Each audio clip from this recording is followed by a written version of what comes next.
Hoy es el especial de 500 suscriptores, así que el video será un poco más largo de lo normal. Hoy hablaremos de un tema tranquilo, que no traerá problemas y será cómodo para todos: los abusos sexuales en la iglesia. Empecemos aclarando algo necesario: no todos los curas son pedófilos, eso está claro, pero también se debe saber que no son pequeños casos aislados, como para ser tomados a la ligera, ya que la pedofilia en la iglesia es un gran problema. Además de ser un problema mundial, basta decir que en el mundo se registraron más de 100.000 casos a menores por parte de sacerdotes. Para entender el caso, vamos a hablar de las 3 olas. La primera ola se refiere a las investigaciones en Estados Unidos, para ser precisos, en Boston, investigaciones en las que se basó la película ganadora del Oscar, Sporting. Esto surgió en el 2002, cuando una investigación del diario Boston Globe destapó uno de los más grandes escándalos de pedofilia en la Iglesia Católica, donde se descubrió que todos esos curas pedófilos, que eran más o menos unos 90, habían sido cubiertos por sus superiores. Por ese motivo se comenzó a destapar casos alrededor de todo el mundo. Bernard Lowe era un arzobispo de Boston y fue acusado como el principal encubridor de todo esto. En vez de llevar a la justicia a dichos curas, simplemente lo cambiaron de parroquia, y verás que este modo operandi se repetirá muchas veces en este video. El caso más grande quizás es el del padre John Heap, culpable de abusar de unos 130 niños en más de 20 años. Fue trasladado de parroquia en parroquia para que esto no se descubriera y no existiera ninguna denuncia. Bernard fue nombrado catedral en 1985 por el Papa Juan Pablo II y además mantuvo una muy buena relación con Joseph Ratzinger, quien después sería Benedicto XVI. Lowe, quien era uno de los máximos de la autoridad de la Iglesia Católica en Boston, reconoció no haber denunciado públicamente a los sacerdotes y demandar documentos confusos sobre el tema a Roma. El 13 de diciembre del 2002, Lowe fue obligado a renunciar y pidió disculpas públicas, tras un atroz castigo que consistió en un periodo de reflexión en un monasterio, otra cosa que también escucharás mucho en el video. Se trasladó a Roma y fue nombrado arcipreste de la Basílica de Santa María Mayor por el Papa Juan Pablo II, e incluso oficializó una misa en la Basílica de San Pedro en el 2003, además de que participó en las elecciones del Papa Benedicto XVI en enero de 2005. Cuando se retiró del cargo, quedó viviendo en Roma, donde falleció en el 2017. La segunda ola hace referencia a los 5 casos de abusos en la iglesia descubiertos en Alemania. Se conocieron más de 3.600 casos de abusos en la iglesia alemana. La mayoría de las víctimas tenían menos de 13 años. Holanda, Pensilvania, fue otro caso. Se descubrió que más de 300 sacerdotes abusaron de niños y niñas durante más de 70 años, y eso fue solo en Pensilvania. También se descubrió sistemático por parte de altos funcionarios de la iglesia, tanto en Pensilvania como en el Vaticano. Y antes de pasar a la tercera ola, que involucra a Latinoamérica, vamos a ver cómo es que estos casos pasaron desapercibidos. Evidentemente, dentro de la iglesia no temen a eso porque se dan cuenta de que definitivamente estas cosas pasan y muchas veces deben pasar hasta cierto punto porque los seres humanos somos débiles. Son muchas veces porque la mujer se pone como en un escaparate provocando. Estas son algunas de las estrategias que se usó durante años para ocultar, y aún se usan, para ocultar algunos de estos crímenes. Se podría catalogar en estas estrategias de 6 puestos. La primera sería lavar la culpa de los pedófilos usando eufemismos. En los libros donde se lleva el escrito del comportamiento de los curas, no se usa la palabra abuso sexual o violación o pedofilia, que es como se debería llamar a todo esto. Solo se describe como simplemente contacto inapropiado o cuestiones del límite. Y cuando se remueve un sacerdote temporalmente por pedofilia, se le coloca como licencia por enfermedad. En el segundo puesto se designa a un personal no calificado para investigar cuando un padre o madre se acerca a acusar a un cura de la iglesia. Se les asegura que se tratará el problema y que las investigaciones son realizadas por ellos mismos y no están capacitados y claro, sin ninguna autoridad. Así que la denuncia nunca llega a la policía, lo cual hace llegar a veredictos suaves o nulos. En el tercer lugar, como ya vimos anteriormente, para evitar que estos secretos se sepan, se envían a los curas acusados a diferentes centros especializados en tratamiento de curas donde van a reflexionar. Cuando el abusador se reporta como sano, se le envía a su labor normal. En cuarto lugar, los curas pedófilos siguen manteniendo ayuda económica de la iglesia, por lo tanto, siguen protegidos por ellos. En quinto lugar, el sacramento de la confesión, o sea, cuando un cura se confiesa a otro cura que abusó de alguien, éste lo perdona en nombre de Dios, y el secreto sacramental, lo que un psicólogo usa para no revelar lo que el paciente le dice, algo así como un secreto profesional que le impide al cura denunciar al abusador, ya que Dios puede perdonar un poco de pedofilia, pero jamás que seas un chismoso. Y por último, pero más importante, como también ya vimos, que los pedófilos no los destituyen, solamente los cambian de parroquia. Si alguna familia de una víctima hace públicas las acusaciones, la institución no remueve al cura, solamente lo trasladan a un nuevo país lejano donde nadie sepa su pasado y donde obviamente el cura encontrará nuevas víctimas. Y uno de esos lugares lejanos donde mandan a los curas pedófilos de Italia es Argentina. Y es donde nos lleva a la tercera ola y los casos más importantes de Argentina y Latinoamérica. En el primer lugar nos lleva a Julio César Graciet. Julio era un sacerdote católico, fundador de la Fundación Felices los Niños, conocido por ser bastante mediático y aparecer en distintos programas de televisión, recaudando fondos para su fundación. Vamos a preguntarle al padre Graciet. Gracias por recibirnos, padre. Muy buen día. Tiene una cara de cansado que ni le cuento, pero creo que vale la pena aclarar muchas cosas, sobre todo por toda esta gente que tenemos acá, que es lo más importante, ¿no? Seguro. Por ello vivo y por ello me hice sacerdote.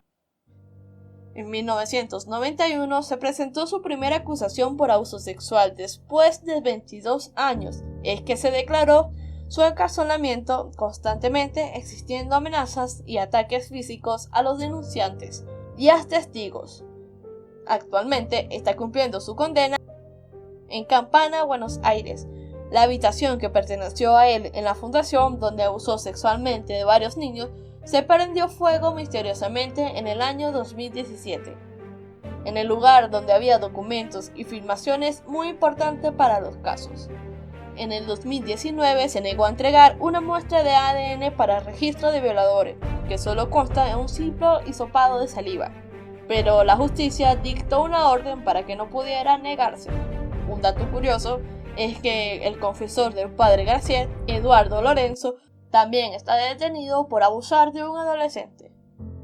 Y en segundo lugar, lo que une a Argentina con Italia, los abusos en el Provolone, un lugar para chicos donde estos durante años fueron abusados por curas que estaban a cargo. Lo particular de este caso es que la mayoría de los abusos datan de fechas recientes, cuando el Vaticano supuestamente está tomando medidas contra la pedofilia en la iglesia. Que es el Instituto Próbolo y todo lo que se empezó a desencadenar a raíz de una denuncia. Horror que han vivido algunos niños en ese instituto por parte de 2 sacerdotes y también de personal. Momento donde supuestamente había muchos controles internos. Por este caso de abuso sexual con encuentro carnal, los curas Nicolás Corral y Horacio Corbacho y el administrativo Armando Gómez. Nicolás Corral formaba parte de una lista de presuntos curas abusadores en Verona, Italia. El ejemplo mayor de estos traslados de parroquias de los cuales estábamos comentando antes. Piccoli era uno de los 24 acusados en una investigación de 74 acusados por abusos sexuales a menores de edad en Verona. En el 2017, una cámara oculta lo grabó mientras estaba internado y confesó abiertamente que en el Provolò de Italia existen abusos y que muchos de estos curas eran enviados a muchos lugares, entre esos sería Argentina y Venezuela. So vere queste C'era storie? veri, sì. Anche sesso con i bambini, masturbazione. Sì. La palabra América o casa son las palabras que mejor resumen esto. O te trasladamos de país y sigues abusando, o te mandamos a tu casa. Quando si scopriva che avevano fatto abusi sui bambini. Otra que es también acusada por el caso de Provolò es Kumiko Kosaka, que es acusada de ser partícipe necesaria en los abusos. Los alumnos que testificaron reconocieron como la monja mala. En Argentina se ha comprobado un total de 63 denunciados con casos fundados y al menos en 19 de estos 63 fueron trasladados y 5 de estos curas existen denuncias por abuso en más de un lugar. O sea, siguieron abusando en lugares donde los trasladaban. Ejemplo, Gustavo Sacchetta fue de Salta al Vaticano en el 2007 cuando se conoció estos cargos en su contra. Carlos Urgotti estaba en Morelos, Buenos Aires. Fue trasladado a Pensilvania cuando lo acusaron también por abuso. Y de ahí lo mandaron a Canadá, donde también fue acusado y terminó en Ciudad del Este, en Paraguay. Pero ¿cuáles son las excusas que los curas dicen al ser descubiertos? Algunos dicen que es el celibato, el voto que hacen los sacerdotes católicos, que les impide tener pareja o relaciones sexuales. El claro ejemplo de lo estricto del celibato lo vimos hace muy poco, a principios del 2020, cuando el obispo del Amazonas solicitaba al Papa por la falta de sacerdote en ciertos lugares que hombres casados puedan hacerlo, pero el Papa Francisco se negó. Para algunos miembros de la Iglesia, el celibato no es la causa de que algunos miembros sean pedófilos, pero es un factor de riesgo, ya que al prohibir algo como el sexo, incentiva a que se genere doble vidas. Bueno, padre, a ver, si lo hizo antes, ¿por qué no lo hizo ahora? ¿Por qué no? Porque no tengo contacto con mujeres. El celibato no funciona para diría yo, la gran mayoría de los sacerdotes del mundo. Y por eso se crean las situaciones de doble vida y de la vida escondida y de los problemas de homosexualismo reprimido y todo ese tipo de cosas, porque no dejamos que la persona sea quien es. En el libro Sodomic de Frederick Martel se afirma que casi el 80% de los sacerdotes del Vaticano son gays y que los casos de pedofilia no se estampan por ese motivo. Ojo, no porque la homosexualidad y la pedofilia estén relacionados en absoluto, sino que se callan los casos de pedofilia por miedo a que se haga pública la homosexualidad de un sacerdote. En pocas palabras, todo bien abusar de chicos, pero no se te ocurra besar a alguien de tu mismo sexo, porque a Dios no le gusta.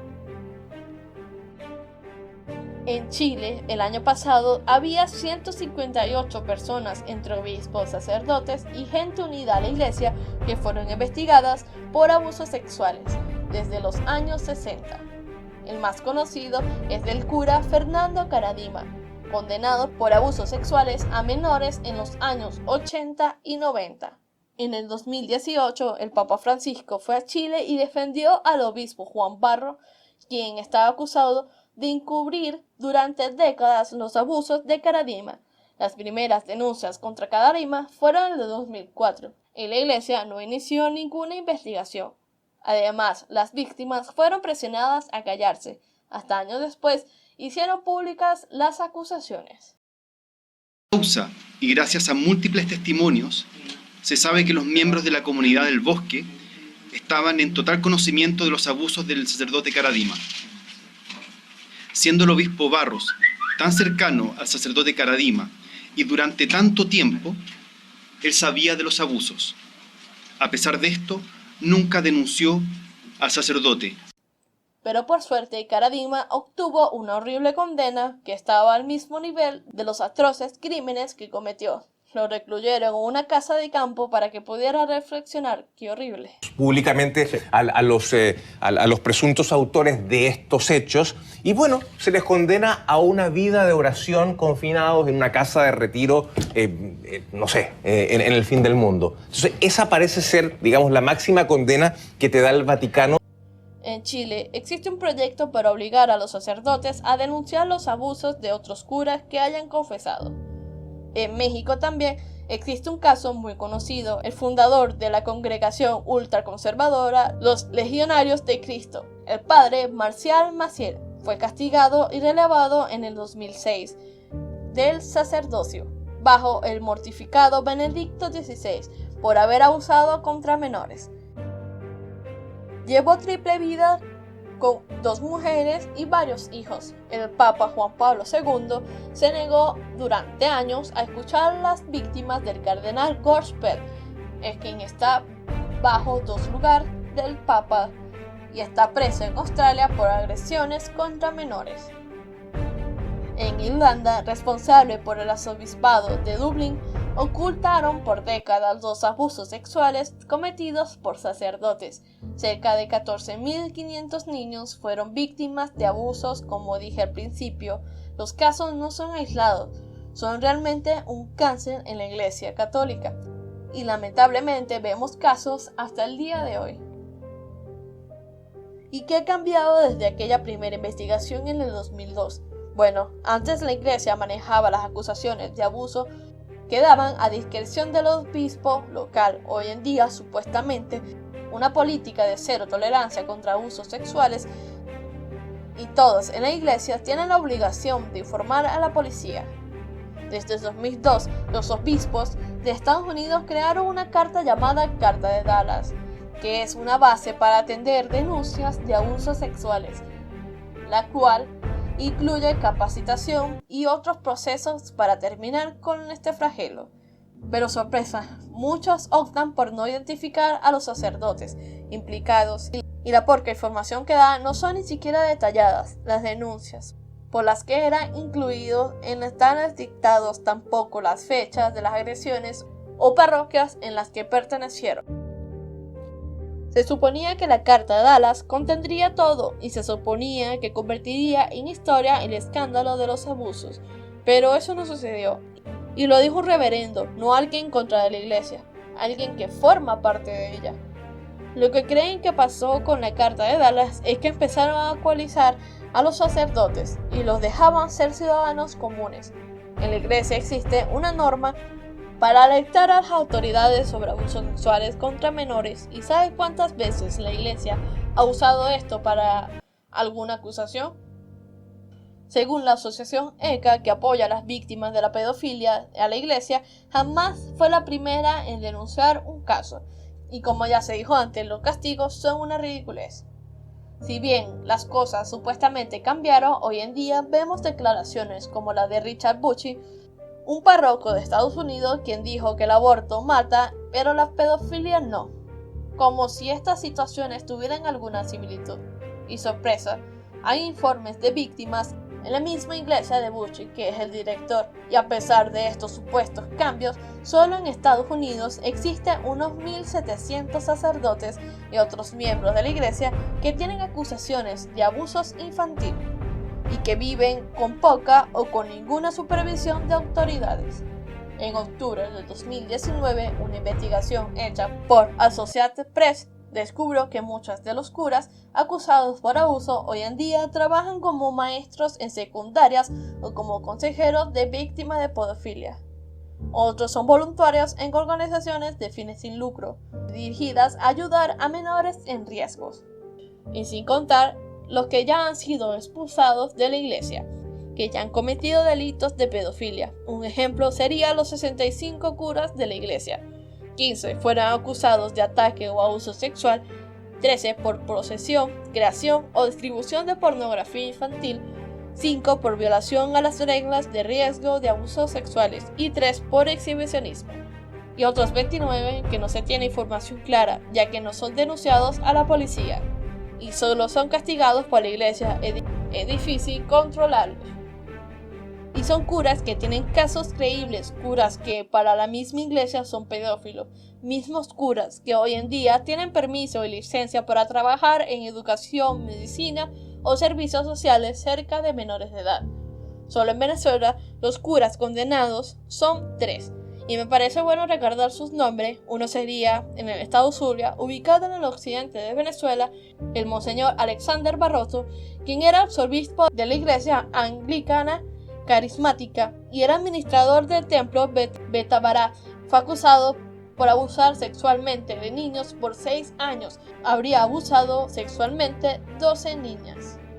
El segundo sacerdote, Iván Merino. Y adivinen qué pasó. La misma iglesia venezolana pagó 2 abogados para defender al sacerdote y que él mismo había confesado su delito. La detención de Iván Merino, sacerdote católico párroco de la iglesia filial Inmaculada Concepción de Maracaibo, se efectuó la noche del sábado, cuando funcionarios policiales se percataron que practicaba actos indecorosos con una menor de 12 años de edad en el interior de un vehículo cerca del templo que regentaba. Y el tercero, Mauli Manuel.